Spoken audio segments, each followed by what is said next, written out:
Welcome to McPlum, simple solutions served daily. You begin by collecting parts and validating compatibility so the system can talk to the car. Install the MCU and microphone array, connect analog/digital audio to the board. Next, wire the CAN or OBD-ROMAN2 adapter to the vehicle bus and route the motor controller signals to actuators.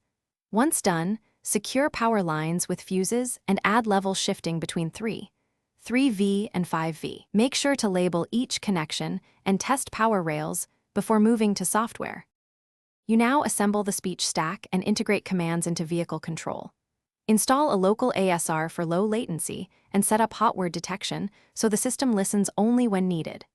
Once done, run an NLU pipeline to map phrases into structured intents, normalize values like speed and direction.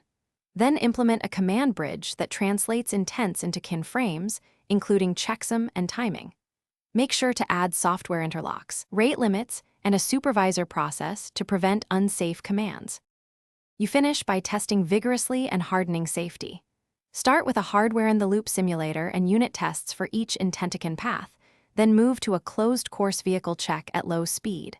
Once done, deploy watchdog timers, a physical emergency stop, and comprehensive logging so you can trace command sequences. Make sure to enable secure OTA updates and sign images. If things go wrong, isolate logs, replay the failing command in a controlled environment, and stepwise re-enable modules to find. Thanks for watching. Stay juicy and subscribe.